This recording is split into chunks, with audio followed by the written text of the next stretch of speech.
Welcome! I interrupt my ongoing Hawk and Hatchet series to bring you, well, whatever this is. I mean, it's the K-Bar Warthog, but is it a fat field knife? Is it a small chopper? Is it a trowel? Well, let's put it to the test.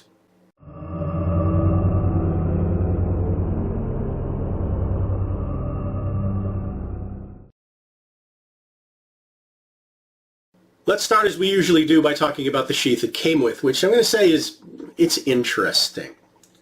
The main body is nylon that's been stiffened, so it's not completely floppy. It is stitched, reinforced, and there are rivets, and they added this polymer, I'm going to call it a shape, that I think is a really nice addition because it certainly gives you a lot of reinforcement safety in the way it covers the tip and more than half the edge. You've got a basic nylon belt loop that is pretty sizable. At the top of it, you've got a little snap retention to go around the grip. But speaking of retention, okay, we need to talk about whatever this is. Unsnapped, you're going to find that the entire back of the sheath, at least the nylon part, is open.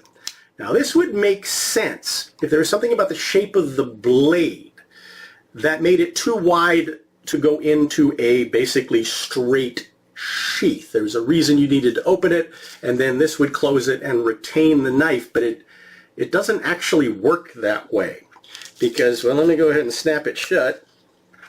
One thing you're going to see is the knife does just kind of slide straight in, and that strap isn't retaining anything. But one potential problem is, as you are resheathing it because the back is open, you might wind up doing that to yourself. So yeah, I think they could have done better by just closing the back of it because this isn't really serving any purpose. But also, okay, this strap might make sense as a retention if it was just a little bit higher. In other words, if it wrapped over the top of this thumb ramp. But it doesn't. The thumb ramp starts about right there, so it's not grabbing it at all. I'm just going to call this one of the several enduring mysteries of the Warthog design.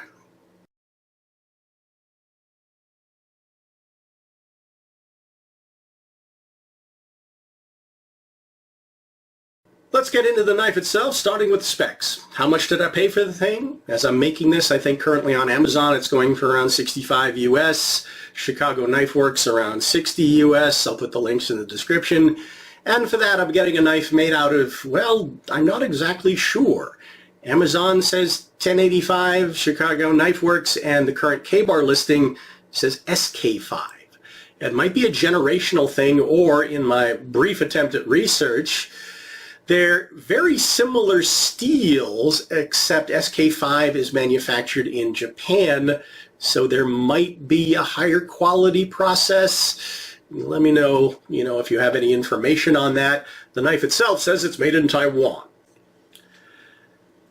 Hardness, well, with this black traction coating, which I'm not a fan of if you've been following the channel, and then we'll see how it holds up, how much it helps or hinders in use. But it did make it a little hard for me to get test files on it to check the hardness. But on the bare steel I could access, yeah, it's running about 52 to 54 HRC, which is as advertised. So not super hard. I think they are intending this to be a hard use chopper. And yeah, we'll see how it holds up. But, okay. Overall length, looking down at my notes to give you the metric as well as the imperial, 12 1/8 inches, about 31 centimeters. Now the grip is made of Kraton. I can't tell you what the tang looks like. I'm assuming it's at least a full-length stick tang, and so far it's held up just fine. But it's made out of Kraton, and it reminds me a lot in design of things I've seen on Ontario knives. Might look familiar to you as well. But functional length on the front, if I'm measuring from the top of the finger groove here, base of the blade, to this hook down here, it's a pretty generous 4 3/4 inches, about 12 centimeters. So yeah, my medium width hands have plenty of room to choke up, choke down, has a nice palm swell, grooves, texture, great retention, and we'll talk about shock absorbing when we look at the test results. But as for the blade, okay, 6.5 inches overall, 16.5 centimeters. It is a wide beast at 2.5 inches, about 6.5 centimeters. And the stock thickness, they call it 1/4 of an inch, 6 millimeters. I'm measuring down here at the base of the tang, which gives it an overall weight of, well, a reasonably substantial 15.5 ounces, about 440 grams. Point of balance is sitting, well, just above the top of the grip base of the blade. I've used the term enduring mysteries of design, and that's going to repeat a few times as we talk about the design of the knife.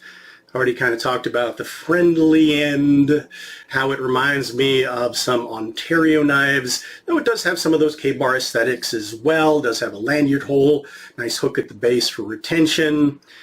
This finger groove up here, rebate cut, I am a little bit worried about collision under certain kinds of impact. We'll talk about that in the test results.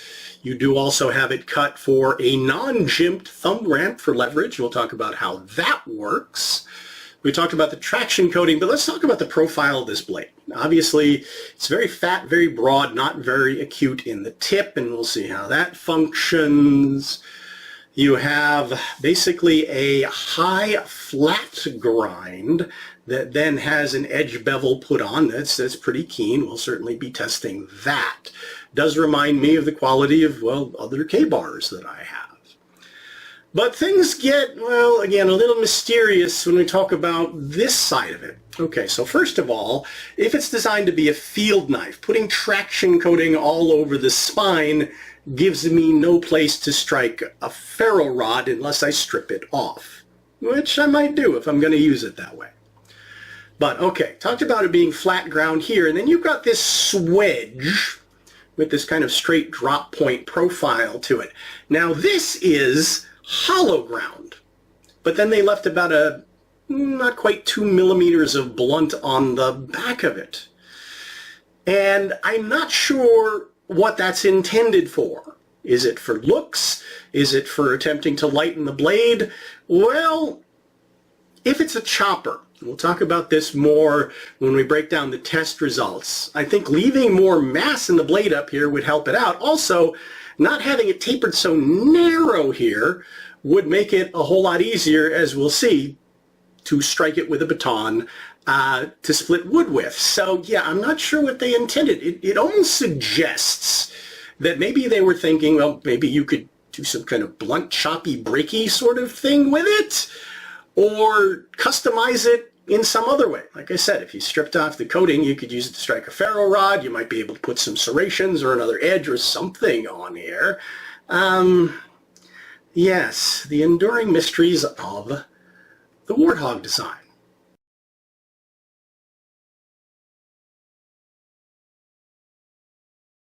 All right, I'm going to go ahead and use my newer rhythm where I break down the test results as I show them to you. I think it flows a little bit better that way, starting with the tip testing. If you've been following my channel, I've been talking about my spectrum of tip geometries for Marshall knives, from the needle to the shovel. Something that's maximized for efficient penetration as compared to something that, well, it's going to have a lot more impact than penetration. And I certainly expected this to be a shovel, but it surprised me. Starting with my Pell, which is multiple layers of thick cardboard backed up by a couple of inches of compressed brown paper bag paper up against my redwood target.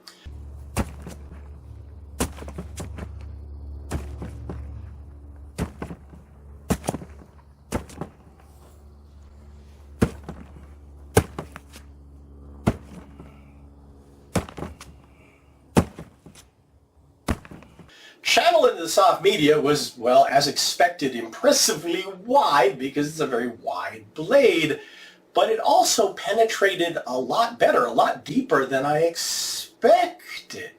Now, some of that was definitely about the specific angle that this tip engaged the media, which was in turn dependent on the grip I was using. And I was using 4 different grips. As usual, forward grip, edge facing away from me. Forward grip, edge facing towards me, North American Bowie style. Reverse grip, edge facing away. Reverse grip, edge facing towards me. Definitely changed the angle of attack of the tip, We'll talk about that more in martial handling. But it is a pretty sharp tip, which I think is made more keen by, well, how thinned out it is up here because of the grind profile. And that made me a little concerned for its durability, which gets me to, okay, stabbing and thrusting straight into the redwood.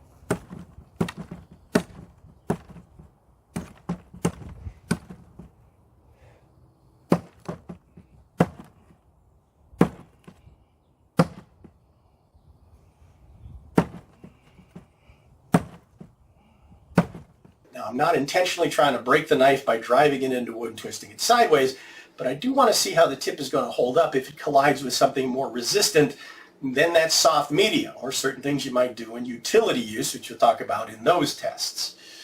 But yeah, somewhere along the line it did incur a slight bend. It might have been this test or the next one, but not bad. The other thing that those tests are teaching me is how the knife translates that linear impact back into my grip. Does my hand stay put? Any uncomfortable collisions in the different grips?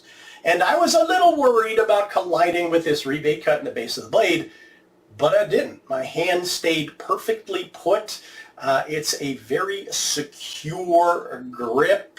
Ate up the impact very nicely in all grips. Edge facing away from me in both forward and reverse grip I feel was a lot more secure than edge facing towards me. Again, we'll talk about that a little bit more in martial handling. But yeah, it was very secure and confidence inspiring. And speaking of where I might have bent that tip a little bit, I did indeed try throwing the thing. And it was a very awkward knife to throw, kind of like throwing a trowel, but I made it work, but also had a lot of sloppy throws, which also showed me it was durable enough to, well, except for a slight little bend, mostly take it. And speaking of durability, the next test, bamboo test.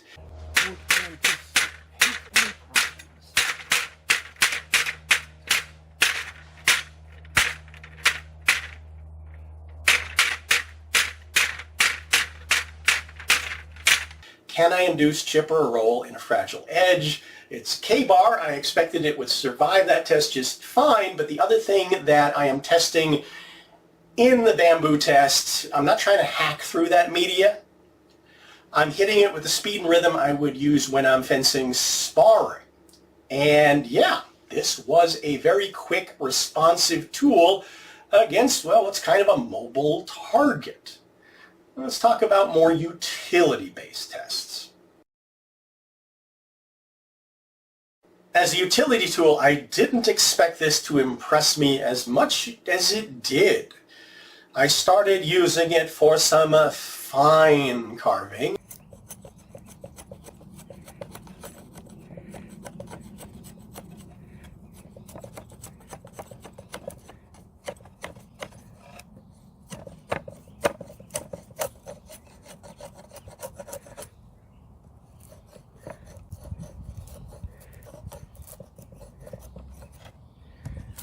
It's kind of chunky, but it doesn't suck as a carving tool. And it did really well. It is kind of a big chunky thing, but getting my thumb on this ramp, even without any jimping on it, yeah, you can get good leverage and control over it. Would I be more comfortable with a smaller, more dedicated carving knife? Certainly, but yeah, this worked really well for carving and debarking, fine delimbing. I've used it in my forest of a backyard. The next test, moving up to small, thin branches. Green Indian plum. Make a steak out of that pretty quick.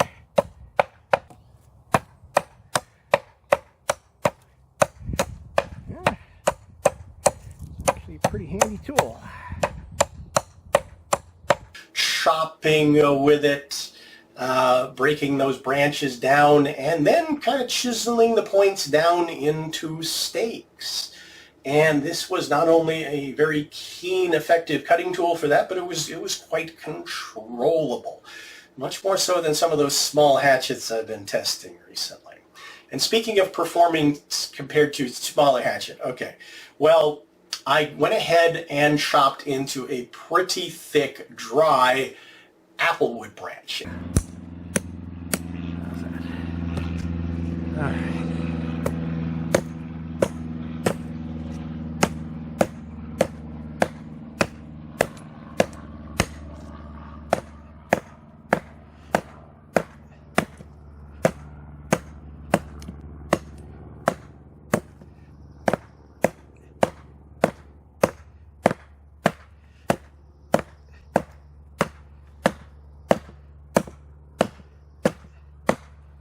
And yeah, it did as well or better than a lot of those small camp hatchets I've been testing, which means it performed, well, as expected, as well as a choppy knife of about this length and weight. Yeah, I do feel, however, it would chop better if there wasn't this, rebaited swedge, hollow ground swedge back here.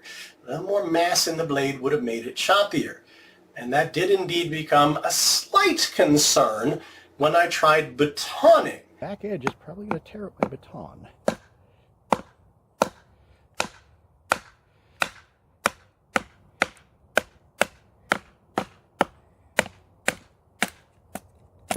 This is Douglas fir. Because, yeah, it's kind of narrowed out back there, so it did chew up my baton, but it was a pretty effective tool to baton with. Now, it is a pretty wide profile blade with that traction coating, so I did get a little bit of drag because of friction. It's one of the reasons I don't like traction coatings. They tend to drag going through certain media.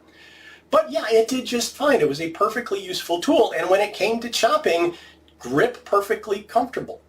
No unpleasant shock translated back into my hand. And once I had those logs split, speaking of fine carving, I went ahead and made some curls as well. Yeah, well, no kidding. Of course it can.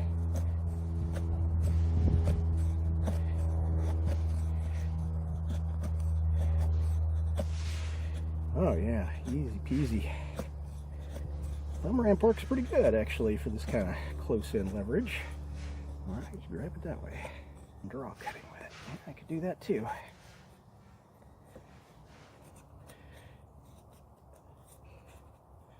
Yeah, not bad, I'm gonna say. Getting some nice curls out of this. As a field tool, it's really nice. Speaking of that tip, drove it down into my...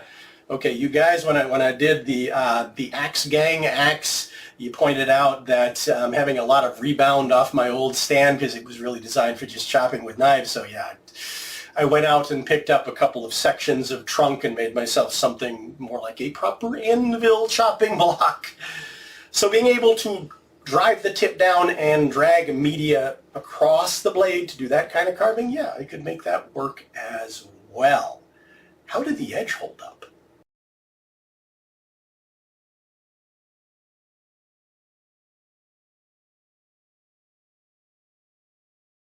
Whew, it is a hot one out there, but before we get to the post-test edge, I want to say that after all of that carving and chopping and batoning and throwing and the bamboo test and everything else, whatever this coating is barely scuffed, so that's impressive. Let's take a look at the edge now against paper. Yeah, it's still pretty slicey. It's kind of a humid day today, so I gotta give it that. All right, how about cardboard? Yeah. Now, I have to say, between the traction coating and the width of the blade, I do feel it bind a bit in materials like this, but we didn't have that problem during batoning. Before we get to my Marshall thoughts on this knife, real quick, let's talk about that balance between Marshall and utility that can not only make for an awesome all-around tool, but potentially help you with optics. Now, I feel like the designers of this knife were probably thinking field utility, but those enduring mysteries of design, having this big hollow ground swedge on the back instead of a more solid profile that would be better for chopping and batoning, makes me wonder if they were thinking tactical martial at all. And if you have any more information on the thought that went into the design of this knife, please put it in the comments. I would love to learn more and resolve some of those enduring mysteries of design. But also, as I mentioned, I feel like I could customize that back edge for a couple of different purposes, and I may do that. But first I have to admit, I actually bought this thing nearly a year ago and didn't put it to much initial use, frankly, because I couldn't figure out what it would be good for, and I have so many other, well, shall we say, more favored tools in my toolkit. So it wound up on a shelf, and I just recently stumbled over it again looking for something else. Figured it was high time to put it to the test, including my testing regimen, and it turns out I was surprisingly impressed with how well this performed as a field utility cutting, carving, chopping tool in my forested backyard. So I am probably going to use it a lot more. But optics, all right, as I've mentioned in my area, when it comes to fixed blades, I have to open carry. So if I'm going anywhere civilized, I'm going to leave my fixed blades at home and carry a folder. If you've been following the channel, you know that some of my folders are as big or bigger than this, but at least they are legally out of sight. Because depending on where you go, people may be sensitive to other people being well armed. And there is a strong negative bias, even in my country, against using edged implements, even in the most justifiable self-defense situations. But I may decide to carry this when I go out into the actual forest, and being able to have something that I can justify having on me to certain people as a tool that also mostly looks like a tool might help keep me out of some trouble. And this is where I reflect, as I mentioned in previous videos, some uncomfortable wisdom. If you happen to mention to the wrong people in the wrong places that anything on you, you're carrying it for self-defense or self-protection, pretty much no matter what it is, makes it a weapon, and that could potentially buy you some trouble.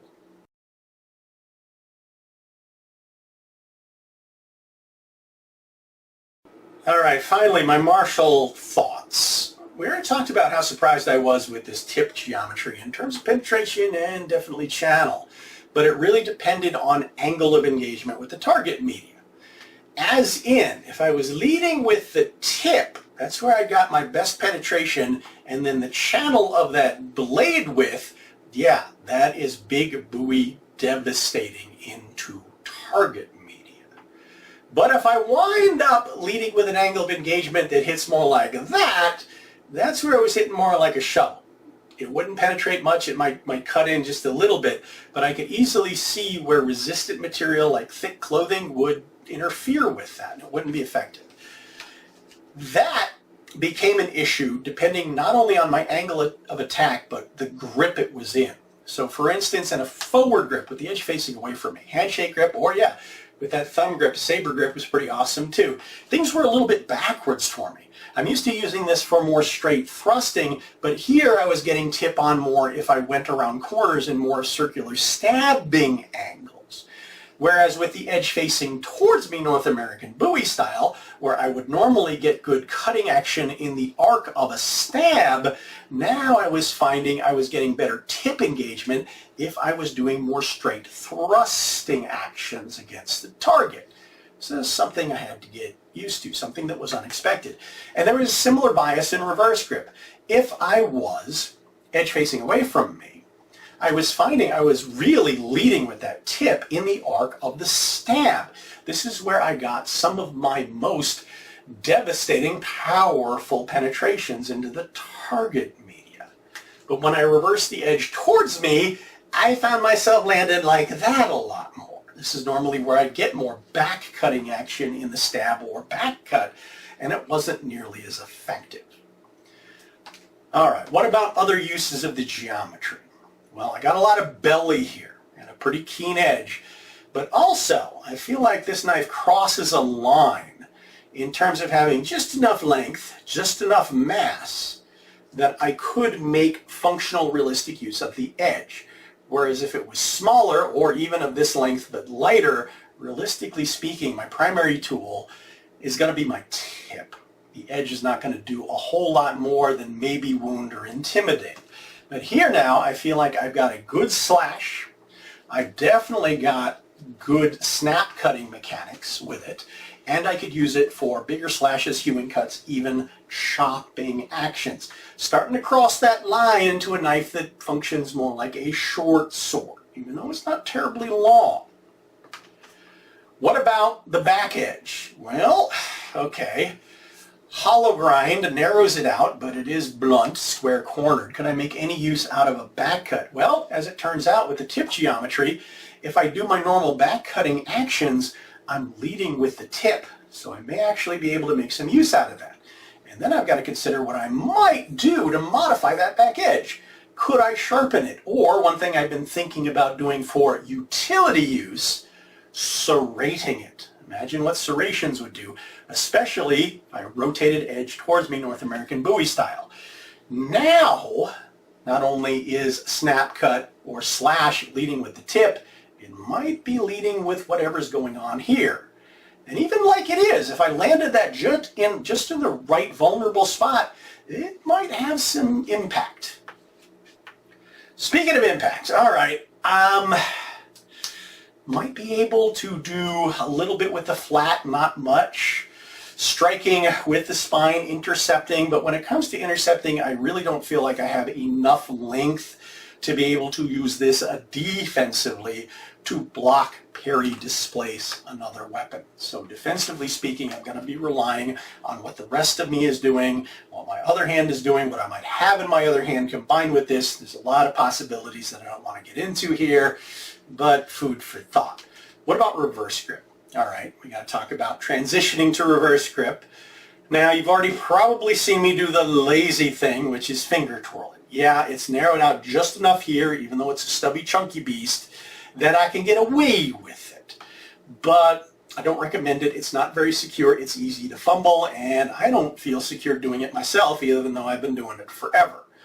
What about the pinch flip? It does flare down here, which is nice. So yeah, you could pinch flip it. That's not a problem. But for me, having that hook on the front with my stubby fingers and thumb, it hangs up just a little bit. So that's why when I'm being lazy, you'll see me defaulting to the finger twirl. But as I always say, never transition your knife when you're within reach of your opponent and a real or even realistic adrenalized situation against an unpredictable opponent. You probably shouldn't be transitioning at all unless you got plenty of room and calm, or else you're going to get yourself in trouble. If you're going to do it at all, and that's why I do practice with my knife in all sorts of different grips, because I never know how it's going to be in my hand when I need it, I would recommend doing it with two hands for maximum safety, and having a nice wide blade that is kind of grippy helps out with that. But if your other hand is busy doing something else, might not be able to do that at all. So you just have to use it how it is. But reverse grip, all right, we talked about the tip. Edge leading. I have belly I could potentially slash with. And this is where having it kind of on the line between being a really long knife and a short knife helps. It is actually, for me, below the length where knives start to get awkward for me if they get too long in the reverse grip. And it feels like having a sword in my hand backwards if it's too long. There are certain ways you can use it, but slashing for me is not one of the more effective ones, and I do better with a shorter blade. And this one kind of works for me that way. Now with the edge facing towards me, yeah, I could do some back cutting, but as I said, it's a little bit more challenging for me to get the tip on. Now, it's not full tang. That is Kraton at the bottom. Could I use it for a blunt, less than lethal impact tool? Yeah, I've got a hell of a grip on the thing, or I could lock my thumb over the top of the grip, however. But I don't think it would make a good tool, hammer, glass breaker, so consider that. I think if they really wanted to make this an awesome all-around field utility tool, there are a couple of things they could do better. And other knives do better. But, all right, let's cut it off here. If you have any questions or thoughts about this knife, again, if you have more information on the design, please let me know. Resolve some of those enduring mysteries. But, as always, thank you all so much for watching, liking, subscribing, following my journey, putting up with my madness, adding to our conversation, seeking me out on social media. And I hope to see you all back for our regularly scheduled programming, which is probably going to be, well, it's either going to be this or this.